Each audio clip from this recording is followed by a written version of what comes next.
The success of The Penguin was the worst thing to happen to DC. Let's call this exactly what this is, okay? James Gunn trying to reboot the DCU again, putting all of the eggs in the Superman basket coming out later this year.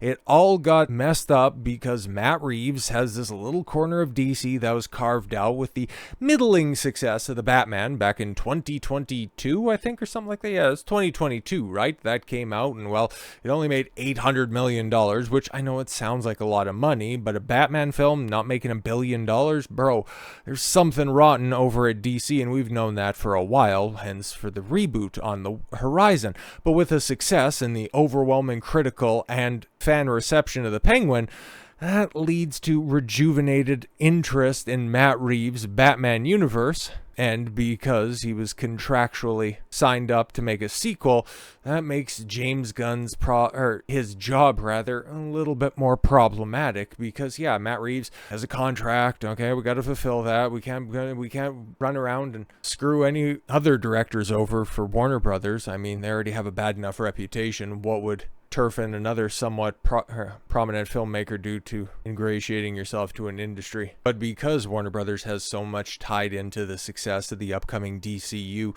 they kind of just wanted the Matt Reeves projects that come and go, not cost them all that much, but then not really cause that big of a stir, because in the lead up to the Penguin, people were going, a spin-off for a character that had a couple of minutes in a movie nobody really remembers or references. It's like, why should we be excited for that? And then it came out, and oh god, this is one of the best character studies we've seen in a very long time, one of the best interpretations of a genuinely evil villain we have seen in a very, very long time. So now people are looking forward to Matt Reeves continuing his vision of DC. Where have we heard this before? So yes, it throws a considerable monkey wrench into the plans, because there is a genuine hype for the continuation of Matt Reeves stuff, whereas it's all speculative when it comes to James Gunn. And because Warner Brothers was too chicken shit to pull the rug out from Matt Reeves, or James Gunn, didn't have enough spine to say, no, your movie's not going forward, your TV series isn't moving forward, we're stopping here, we might fold you in if there's a project that's out there that seems to make sense, kind of like what they're doing with a Clayface. Imagine this, right? Like, oh my god, this is why this is all just getting very, very messy very, very quickly. You don't have a Batman cast, right? You have a bunch of Superman and Superman adjacent characters and Guy Gardner cast, but you don't have a Batman. You don't have a Caped Crusader, you don't have a Boy Wonder, you don't have a Damian Wayne, you don't have any of that type of stuff. But you have a Clayface movie going forward with, an exceptionally talented writer in Mike Flanagan, where in a vacuum, it sounds like a really cool idea. I mean, kind of one of the more horror-inspired Batman villains, an absolute genius in the genre. Like, it's a surefire hit. But this is coming at the worst time possible for DC. It's like, why would you go ahead and greenlight this? And this is coming directly from the horse's ass, okay? James Gunn is the one that's given this the go-ahead. Fresh off the success of the HBO series The Penguin, DC Studios has officially greenlit a feature film centered around Clayface, the shape-shifting Batman villain, from a scriptwriter by Dr. Sleep filmmaker Mike Flanagan. But he also did a bunch of those horror shows over on Netflix, The Haunting of Hill House, Bly Manor, Midnight Mass. I know I'm forgetting a few, but yeah, he's very, very good at what he does. So yeah, I don't doubt that there is a lot of enthusiasm behind this. It's just, why now? Plot details are scarce, but filming is expecting to begin early next year, and you can see the update right there, which actually is not but a couple of months after the Supergirl movie comes out, because yeah, we just got casting news that Lobo, Jason Momoa is going to be Lobo. Excellent casting there, and that's coming out in late July of 2026, and you're following this up on September 11th of all days. Weird. Flanagan, who first pitched DC Studios on a Clayface project in 2013, tweeted in 2021 that he was really keen to do a standalone Clayface movie as a horror thriller tragedy.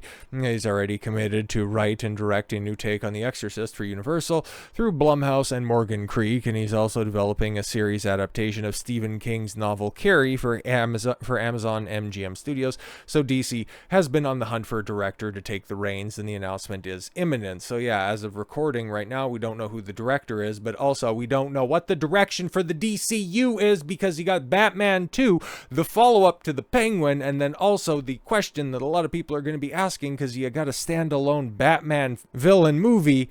where the hell is Batman? And then even if you do cast your DCU's Batman, if you get Alan Ritchson, okay, which a lot of fan casts have been out there, and James Gunn, I gave him credit when the Lobo news came down.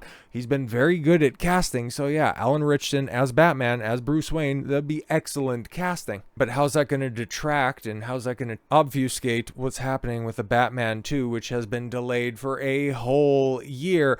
And this also casts more doubt on the credibility of James Gunn, because he said that there was back and forth. I've seen the script, I've seen some stuff, and you've heard also from Colin Farrell that, yeah, I've seen the script of the Batman 2 where the Penguin has like 5 scenes in the film. So what's the truth here, James? James Gunn confirms no script yet, meaning it's been delayed for a year, which is also leading to more speculation that the Batman 2 is never going to happen, that this idea that the Penguin season 2 is never going to happen. James Gunn is banking the success of Superman on killing Matt Reeves' Batman moving forward, because I'm thinking, and many of other people have also pointed this out, so I'm not going to pretend that this is a wholly unique idea. I've just seen it posited. I don't know if I'm lifting anybody. Apologies if I am. It's just, this is my thought on this. I've seen other people come to a similar conclusion. James Gunn is waiting to release Superman. If it's an outright hit, if it makes $1 billion and a half, guess what? All of Matt Reeves' stuff, oh, that shit's gone. It is absolutely disposed of.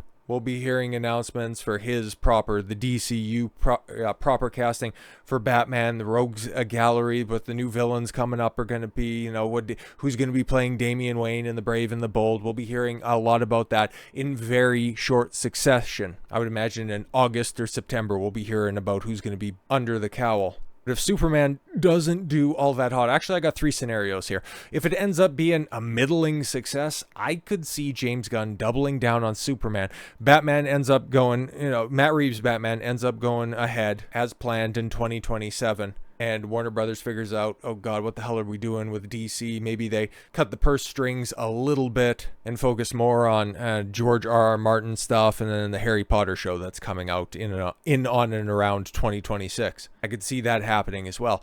Or if Superman comes out and it absolutely bombs, guess who's out? Not Matt Reeves, but James Gunn. But then they're also going to be stuck between a rock and a hard place, because you're going to be at least 3 years removed from a Matt Reeves project that hit with the zeitgeist, and 5 years removed from the previous young Batman, year 1 Batman, right? Played by Robert Pattinson. The entire reason to recast Batman for Matt Reeves was to portray a younger Batman. And Robert Pattinson, by the time that this film comes out, it gets kicked down the road to 2027. He's going to be 41 years old. It is crazy. This is a huge mess. And while I laid out those 3 different scenarios, I think the most likely one is that Batman 2 never sees the light of day. With the conclusion of The Penguin, we've seen the wrap-up of Matt Reeves' interpretation, his take of Gotham. Warner Brothers has officially delayed the release of Batman 2, extending the wait for fans of Matt Reeves' dark and gritty DC adaptation starring Robert Pattinson as the titular Dark Knight. Originally slated to hit theaters on October 2nd, 2026,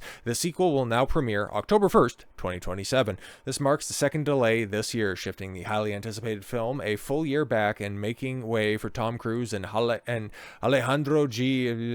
Mystery Project in the originally planned slot. Nearly 3 years have passed since the first Batman premiered, while the expanded universe has continued with successes like the Penguin spin-off starring Colin Farrell. The development of the Batman 2 has faced numerous challenges. An update from Deadline highlighted that the sequel is still on track for late summer 2025 filming. Described it as a VFX heavy production. Well, there's no script. How do you know if it's VFX heavy? That's why I think James Gunn is a fucking liar, dude, necessitating the shift. Which also, this is crazy as well. It's VFX heavy, but we just seen The Penguin and it was not VFX heavy. So what are we doing here? Let's focus on visual effects. I guess they are setting up, at least, some of the imagery that we've seen. It is setting up Mr. Freeze, but in that universe, is Mr. Freeze going to be as fantastical as Arnie going, the Ice Age? I don't think so. I don't know what we're doing here, yes.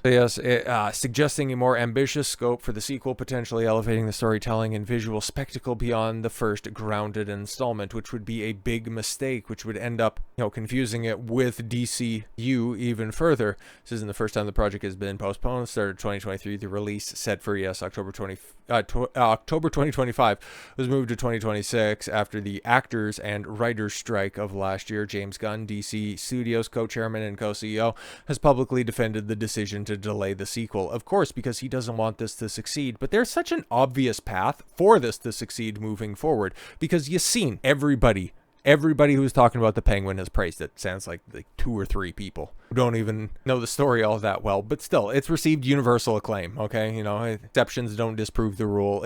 Everybody loves it, okay? You know what you do with the Matt Reeves stuff? Okay, you leave it to TV. You have a clear demarcation. You can make an HBO Batman series. You can continue to tell these anthology-style villain stories season by season, and the two universes never have to mix. For DC fans, Elseworld stories, yeah, they are numerous, they are plentiful, and it's a well understood context. And for normies that are out there, like, it's pretty simple. You've got Batman on TV, and then you got Batman in the theaters. If they look different, if they sound different, and if they are different enough, people will not get confused. It's pretty simple, man. You got 2 different stories running in tandem. But James Gunn has a massive ego that needs visual effects, okay? That's why it's taken so long for him to get around to finally launching the DCU. And if he could get out of his own goddamn way and allow Matt Reeves to do whatever he's doing, allow it to run for as long as it's successful, it could be a wonderful show of good faith that, yeah, this universe is big enough for multiple interpretations. In order for the health of something this ambitious to succeed, it's going to require a bunch of different voices. Obviously, one leader at the top, and if Warner Brothers thinks that that's James Gunn, then you know what? You got to go with James Gunn on that one. That's fine, whatever. But showing the wider industry that Warner Brothers is open to such forms of collaboration would end up showing that this is going to be something a little bit different than Marvel. This is not going to be the same disaster that the DCEU was. This is a new vision moving forward. There's room enough for the both of us. As long as you're successful, you can play in our sandbox with our IP. Just do right by the characters, make something that the audience likes, and we can go ahead and make it happen. But no. They're going to go ahead and muddle this up for the next half decade, let it languish, let it be the black cloud hanging over the top of whatever James Gunn has going for him. But it's also very likely that by July, in the next few months, we're going to get a much more clear picture as to what's going to be happening with Batman, what's going to be happening with DC, and what's going to be happening with Matt Reeves. I'm going to be very interested because I hear great things about Penguin, and the more I hear about Superman, the less excited I am about James Gunn. It's not like I was starting out with high expectations to begin with. So with all that said, thank you all very much for the gift of your time. I've been Don Consuelo. I want you to follow your gut and get after it. Take care, everyone.